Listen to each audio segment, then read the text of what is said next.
Hello everyone, this is Pastor Ken Cluck. This week I'd like to speak to you about love and trust.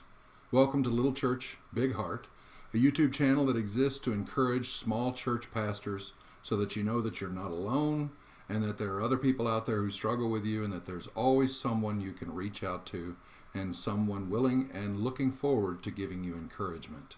Each week I post a video of an encouragement for small church pastors. I hope you enjoy them. If so, please hit the subscribe button and the notification bell to be notified of future videos. Like I said, I want to speak to you about love and trust. When I was in my first church, I was really successful with my first church. I was there about 4 years and the church grew very well, at least what was possible for a small town and a small community. They can only grow so far. And when I left there, I had come to the conclusion that all I had to do was love the people in the town, love the people in my church, and everything would be fine. Well, I got to my next church, and they proved me wrong. Now, why is that?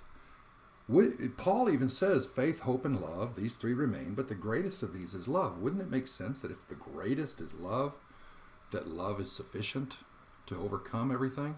But when you come into some churches, the problem is that they don't trust you. You see, when you have somebody, and we'll all have this happen in church, think about this. You go to somebody and you talk to them, and you say something that's meant in a positive way, but they hear it in a negative way. And they tell people you said something negative. Well, that's usually a sign. It could be a sign that there's something wrong with that person, psychologically or emotionally, but often it means that they do not trust you, so they've filtered what you've said. So when you see this happening, when you go to somebody and you talk to them, or you preach and they get a different message. Give you an example of this. I had one sermon that I preached where afterwards a woman came up to me and said, "Yes, Pastor, you're absolutely right. I agree with you. We should do X." And what she stated that we should do in application of my message was the exact opposite of what I had said. You see, she had filtered it so that she didn't hear what I actually said, but heard what she wanted me to say.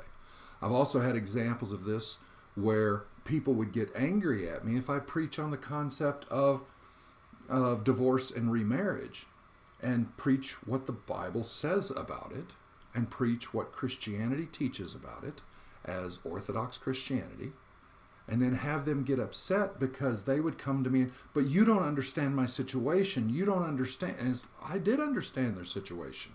And often these were people that I would have argued had scriptural grounds for their divorce.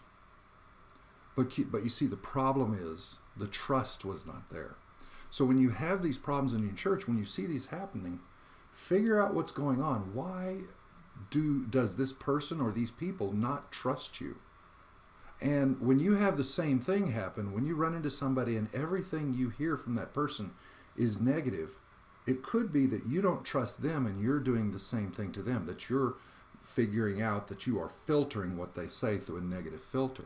So figure out what's going on there with the trust. You see, yes, the greatest of the three, faith, hope, and love, is love. And those three are what remain. But remember, love needs to go through the filter of trust, to know that it's actually love being given and not ulterior motives. So that's what you need to work on when you have these situations happening. I want to encourage you this week as you're getting ready to get up and speak to your church, or as you've just finished speaking to your church and getting ready for next week. These are intended as weekly encouragements, so please take them. And I hope they help you and hope they help you to understand some of what may be going on in your own life. If you like these, once again, please hit the subscribe button and the notification bell so that you'll continue to be notified of new videos. Also, check out my blog site, Little Church Big Heart, and look us up on Facebook, littlechurchbigheart.com, and look us up on Facebook.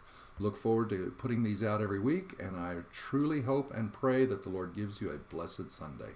God bless.